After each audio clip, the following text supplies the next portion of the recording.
अस्सलामुअलैकुम, कैसे हैं आप सब। उम्मीद करती हूँ सब खैर आफियत से होंगे। So all guys, welcome to my channel Mariam beauty salon. आज हम आपको बहुत ही सॉफ्ट एंड और प्रोफेशनल तरीके से सिखाने जा रहे हैं स्ट्रेटनर के साथ कर्ल्स करना। उसके लिए सबसे पहले हमने कोई भी सीरम अपने बालों पे अच्छे तरीके से अप्लाई कर लेना है। ये आप चेक कर सकते हैं, ये मैंने डिरॉन कंपनी का सीरम लिया है और ये हमने हेयर सीरम अच्छे तरीके से बालों पे अप्लाई कर लिया। इसका ये फ़ायदा होता है कि आपके बाल डैमेज नहीं होते, डायरेक्ट आपके बालों पे हीट नहीं पहुंचती, एक लेयर बन जाती है बालों के ऊपर सीरम की। फिर वो आपकी प्री हीटिंग जो होती है आपके स्ट्रेटनर की, उसके जो नुकसानात होते हैं उससे आपके बाल काफ़ी हद तक सेव हो जाते हैं। बाल आपके टेंगल फ्री होने चाहिए, वॉश होने चाहिए और मोस्ट इम्पोर्टेंट ड्राई होने चाहिए, गीले बाल नहीं होने चाहिए। ये आप देख सकते हैं नेचुरली इनमें हल्की हल्की वेव्स हैं इन बालों में। इनको हमने रिमूव करना है, उसके बाद हमने स्ट्रेटनर की मदद से कर्ल करना है। कोशिश करें कि आप पहले अपने बालों के सेक्शन बना लें। खुद भी आप यूज़ कर सकते हैं इनको, सीख के आप प्रोफेशनल तरीके से कस्टमर्स पे भी यूज़ कर सकते हैं। ये देखें, बाल हमने कर लिए अच्छे तरीके से टेंगल फ्री। फिर हमने इसके दो सेक्शन निकाल ले। दो सेक्शन निकालने के बाद हम स्टेप बाय स्टेप कर्ल्स करेंगे। जितना आपका स्टेप मीडियम साइज़ में होगा या जितना आपका स्टेप छोटा होगा उतना ही कर्ल अच्छा बनेगा, क्योंकि जितने बाल ज़्यादा लेंगे उतना वॉल्यूम ज़्यादा होगा और बाल जो है ना वो ज़्यादा होने की वजह से कर्ल अच्छा नहीं बनेगा। अगर बन भी जाएगा तो वो थोड़ी देर के बाद रिमूव हो जाएगा। हमने काम करना है प्रोफेशनल तरीके से और लॉन्ग टाइम के लिए।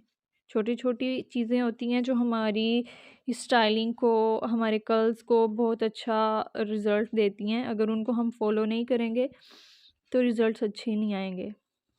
सबसे ख़ास बात कि हमारे पास क्यूने कंपनी का हेयर स्ट्रेटनर है। इसकी प्लेट आप चेक करें, बहुत नॉर्मल है, चौड़ी प्लेट नहीं है। इससे ये फ़ायदा होता है कि आप आसानी से घर में भी अच्छे तरीके से कर्ल कर सकते हैं। दूसरी ख़ास बात इसमें ये है कि आपने इसकी हीट का ख़याल रखना है कि आपकी प्री हीट की डिग्री कितनी है। कुछ लोग 180 तक लेते हैं, उनका कर्ल बन तो जाता है लेकिन थोड़ी देर के बाद वो ऑटोमेटिकली रिमूव हो जाता है। आप जितनी मर्ज़ी स्प्रे करें उसके बावजूद वो वहाँ से रिमूव हो जाता है। तो आपने ख़याल रखना है कि आपके स्ट्रेटनर की हीट 220, 250 या 280 तक होनी चाहिए। जितनी आपकी हीटिंग अच्छी होगी उतना कर्ल स्ट्रॉन्ग बनेगा और लॉन्ग टाइम गुजरेगा। ये आप तरीका चेक कर सकते हैं। बालों को हमने पहले स्ट्रेट किया, स्ट्रेट करने के बाद हमने बालों को एक बल दिया स्ट्रेटनर के साथ और आहिस्ता आहिस्ता हम स्ट्रेटनर को चलाते हुए एंडिंग की तरफ आ रहे हैं। जी, तो ये आप चेक करें हमारे मेथड से बनाया हुआ कर्ल कितना ही स्ट्रॉन्ग और ये सॉफ्ट लग रहा है, ग्लैमर लग रहा है। इसी तरीके से हमने सारे बालों को स्टेप बाय स्टेप लेके पहले अच्छे तरीके से उनको स्ट्रेट करना है। स्ट्रेट करने के बाद हमारे मेथड के ज़रिए आप कर्ल करें तो बहुत ही फ़ाइन लुक आएगी। दूसरा ख़याल ये रहे कि आपने स्टेप बाय स्टेप बालों को लेके कर्ल करना है। ऐसे नहीं करना कि एक लेफ़्ट साइड से ले लिया, एक राइट से ले लिया, एक मिड से ले लिया। उसका नुकसान ये होगा कि आपके बहुत से बाल अंदर से रह जाएंगे और दूसरा नीटनेस नहीं आएगी। अगर आप स्टेप बाय स्टेप नीट अपने स्टेप्स को लेके, सेक्शंस को लेके काम करेंगे तो वो बहुत ही सॉफ्ट और नीट लुक आएगी। ये आप चेक कर सकते हैं। सेम इसी मेथड से आपने सारे बालों पे कर्ल करना है।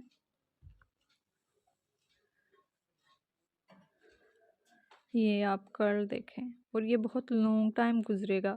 अभी हमने इसके ऊपर स्प्रे नहीं की, बगैर स्प्रे के ये स्टे कर रहा है और बहुत लॉन्ग टाइम तक ये स्टे करेगा।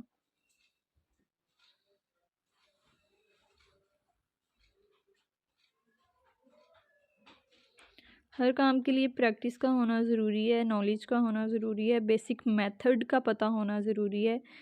ये नहीं है कि सिर्फ़ आपने एक चीज़ देख ली, उसको देखने से ही आप समझें कि आप परफेक्ट काम करना शुरू कर देंगे, तो ऐसा बिल्कुल नहीं होता। सबसे पहले ज़रूरी होता है नॉलेज। जब आपके पास नॉलेज है, उसके बाद आपको बेसिक मेथड का पता होना चाहिए। बेसिक मेथड आप सीखेंगे तो उसके बाद तीसरा स्टेप आ जाता है हमारे पास प्रैक्टिस का।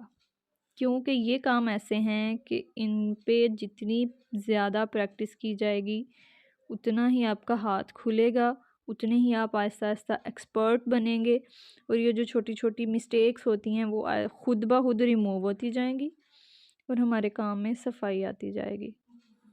हम लोग बहुत खुश होते हैं और हैरान भी होते हैं कि सोशल मीडिया पे जो चीज़ें हम देख रहे होते हैं वो बहुत स्ट्रॉन्ग होती हैं, लॉन्ग टाइम होती हैं। जैसा कि ये आप स्ट्रेटनिंग वाले कर्ल्स अक्सर लोगों तो करने ही नहीं आते, या जो कर लेते हैं उनका थोड़ी देर बाद वो बाल रफ हो जाते हैं, कर्ल्स मैसी हो जाते हैं, खुल जाते हैं। तो उनकी वजूहात यही होती हैं कि हमने प्रोफेशनल तरीके से उनको सीखा नहीं होता। अगर सीखा होता है तो हमारी उस पर प्रैक्टिस नहीं होती। इसलिए सबसे पहले तो आप बेसिक मेथड सीखें। बेसिक मेथड सीखने के बाद आप उस चीज़ पे प्रैक्टिस करें। अब देखें, ये नेचुरली बाल अगर हम देखें तो इनमें हल्के हल्के वेव्स हैं, उनको हम पहले रिमूव कर रहे हैं। थोड़ा सा हम उनको स्ट्रेट कर रहे हैं, स्ट्रेट करने के बाद हम अगेन उन पे कर्ल कर रहे हैं।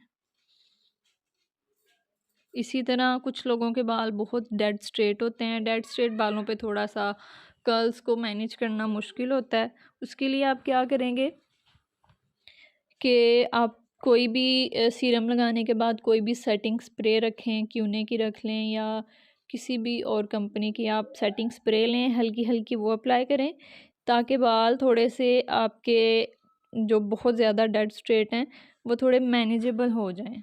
उसके बाद आप सेम इसी तरीके से कर्ल्स करें। कर्ल्स करने के बाद आपने साथ साथ ही होल्डिंग स्प्रे आपने यूज़ कर लेनी है। होल्डिंग स्प्रे से ये फ़ायदा होगा कि आपके कर्ल्स जो हैं वो उधर ही स्टक हो जाएंगे, तो बहुत जल्दी रिमूव नहीं होंगे। दूसरी तरफ अगर हम जाएं तो हमारे पास बाल होते हैं बहुत ही वेवी, बहुत ही करली, और वो इस तरह के करली होते हैं कि वो गुच्छा टाइप बने होते हैं। बालों की लेंथ अगर आपकी 1 से 1.5 फीट है तो वो इतना गुच्छा इकट्ठा हुआ होता है कि वो आपका 1/2 फुट भी नज़र नहीं आता।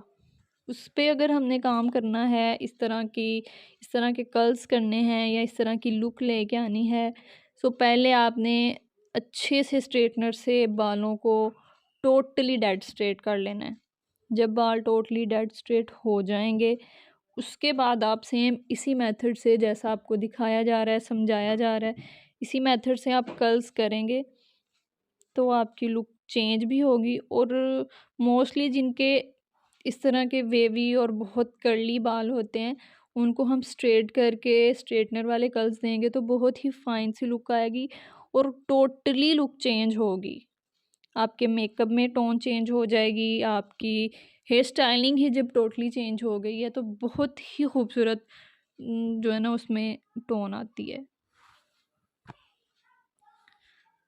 दूसरी तरफ अगर हम देखें तो जिस तरह के हम कर्ल्स कर रहे हैं, इस टाइप के अगर आपके पास बाल हैं लेकिन वो बहुत रफ़ हैं, उसके लिए आपने कस्टमर को पहले रेकमेंड करना है कि आप कोई हर्बल रेमेडी यूज़ कर लें, दही, अंडा, तेल वगैरह लगा लें, अगर वो भी बेस्ट है। इसके अलावा आप कंडीशनर यूज़ कर लें, कंडीशनर हेयर मास्क यूज़ कर लें या फेस पे अच्छे तरीके से स्टीम दे लें ताकि जो रफ़ बाल हैं वो थोड़े से सॉफ्ट हो जाएं। जब बाल आपके सॉफ्ट होंगे, नीट होंगे तो आपका वर्क भी खूबसूरत लगेगा। और जिनके हाइलाइट्स वाले बाल होते हैं लो लाइट्स वाले बाल होते हैं या हेयर डाई वाले बाल होते हैं, उन पे तो ये चीज़ें बहुत ही ग्लो करती हैं, बहुत खूबसूरत लगती हैं। और आप कैसी भी हेयर स्टाइलिंग करना चाहें उस पे आप मेहनत तो करती हैं, लेकिन वो थोड़ी सी मेहनत से ही क्लियरली रिज़ल्ट्स आपको बहुत खूबसूरत मिलते हैं। उसका ये फ़ायदा होता है कि ऑलरेडी उसमें स्टिक्स बनी हुई होती हैं, ऑलरेडी उनको कलर्ड किया होता है, तो उनकी सिंपल हेयर्स में ही बहुत खूबसूरत सी लुक आ रही होती है। जब उन पे हम थोड़ा सा हेयर कर्ल्स का टच देते हैं या कोई भी हम स्टाइलिंग करते हैं तो वो बहुत ही खूबसूरत लुक आती है। अब ये देखें, ये लो लाइट्स हैं इन बालों में, तो जैसे हम कर्ल्स कर रहे हैं वो प्रोमिनेंट हो रहे हैं, हमारी लेयर्स जो थोड़ी थोड़ी हैं वो प्रोमिनेंट हो रही हैं और वो बहुत ही खूबसूरत टोन दे रहे हैं। इसका मतलब ये नहीं है कि आप ब्लैक बालों पे नहीं कर सकते, हर किस्म के बालों पे आप वर्क कर सकते हैं। उसके लिए आपको प्रैक्टिस आपकी बहुत ज़रूरी है, आपके पास नॉलेज होना बहुत ज़रूरी है। ये नहीं है कि आप कुछ बालों पे काम कर सकते हैं, कुछ पे नहीं कर सकते। अगर आप एक्सपर्ट हैं तो आप छोटे बड़े लंबे हर किस्म के बालों पे हर किस्म का वर्क दे सकते हैं। सेम इसी मेथड से हम सारे बालों पे अच्छे तरीके से कर्ल्स करेंगे। अभी आप नोट कर रहे होंगे कि हमने बिल्कुल भी हेयर स्प्रे यूज़ नहीं किया, हमने जस्ट अपने बालों पे सीरम ऐड किया है, सीरम को अप्लाई किया है और सीरम अप्लाई करने के बाद हम स्टिल कर्ल्स कर रहे हैं। किसी भी किस्म की स्प्रे हमने यूज़ नहीं की, ना कोई इसके अलावा अदर कोई मटेरियल यूज़ किया है, ना कोई अदर मशीनरी यूज़ की है। सिर्फ इसी वे से कर्ल्स करने का आप रिज़ल्ट चेक कर सकते हैं कि बग़ैर होल्डिंग स्प्रे के हमारे कर्ल्स जो हैं वो स्टे कर रहे हैं।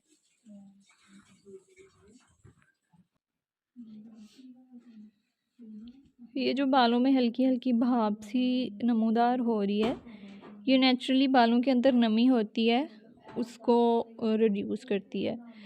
और दूसरा, हमने बालों पे सीरम अप्लाई किया हुआ है और सीरम से आपको पता है कि आपके बालों में एक लेयर बन जाती है, तो वो थोड़ी सी भाप बन के उड़ती है। लेकिन आपने इस बात का ख्याल रखना है कि आपके बाल गीले ना हो, वरना वो भाप बहुत ज़्यादा रिमूव होगी, वो बालों की जड़ों में हीट पहुंचाएगी, आपके हाथों को हीट पहुंचाएगी, तो कस्टमर भी आपका इरिटेट होगा और आप ख़ुद भी इरिटेट होंगे। इस बात का ख्याल रखना है जी। तो गाइज़, ये थोड़ा सा प्रोमिनेंटली आपको बता रहे हैं किस तरह हमने कल अपने स्ट्रेटनर को मूव करना है। एक ही मूव के साथ हमने स्लो स्लो नीचे की तरफ आते जाना है। हमने 2 मूव नहीं किए, 3 नहीं किए, सिर्फ एक ही हमने टर्न लिया है और उसी मेथड के ज़रिए हम स्लो स्लो एंड्स की तरफ आ रहे हैं। और ये हमारे कर्ल की लुक है। फाइनल टच आपको दिखाते हैं। इसको आप मज़ीद लूज़ कर्ल्स में भी लेके जा सकते हैं। उसके लिए आप हल्का सा इसको कॉम्ब करेंगे तो वो बहुत ही फ़ाइन सी लुक देगा। एक्स्ट्रा लूज़ कर्ल्स वो बन जाएंगे और सॉफ्ट और शाइनी लुक आएगी। कुछ लोगों को बहुत हार्ड कर्ल्स नहीं पसंद होते, तो फिर आप अच्छे तरीके से कर्ल्स करके उसके बाद हल्की सी कॉम्ब करेंगे तो वो एक्स्ट्रा लूज़ टोन में आ जाएंगे। लेकिन उसके लिए पहले आपने अच्छे तरीके से स्ट्रॉन्ग आपने कर्ल्स को बनाना है, ताकि जब आप कंघी करेंगे तो वो टोटली फ्लैट ना हो जाएं, टोटली वो रिमूव ना हो जाएं। ये आप देख सकते हैं हमारे लूज़ कर्ल्स का रिज़ल्ट। स्ट्रेटनर के साथ किए जाने वाले कर्ल्स की आप अच्छे तरीके से टोन चेक कर सकते हैं और आप लुक देखें कि कितनी खूबसूरत आ रही है। कोई मुश्किल वे नहीं है, आप घर में भी आसानी से इनको कैरी कर सकते हैं, किसी थर्ड पर्सन की ज़रूरत भी आपको नहीं पेश आती, आप ख़ुद भी इनको आसानी से बना सकते हैं जी। तो गाइज़, कैसी लगी आपको लुक और हमारा समझाने का मेथड? उम्मीद है और कोशिश भी की है कि अच्छे तरीके से आपको समझाया जाए, ताकि वीडियो देखने का कोई फ़ायदा भी हो। और ये हमने कर लिया हल्का हल्का बालों पे ब्रश करने के बाद ये थोड़ी सी सॉफ्ट एंड टोन में आ जाएगा। और ये आ गई हमारे पास वेवी सी लुक। लेकिन नीटनेस होनी चाहिए आपके काम में, आपके काम में ग्लो होना चाहिए, ताकि देखने वाला खुश हो। और अगर आप ख़ुद भी काम कर रहे हैं तो आपकी मेहनत का फ़ायदा ही हो, नुकसान ना हो। तो कैसी लगी आपको हमारी आज की वीडियो ज़रूर बताइएगा। अल्लाह हाफिज़।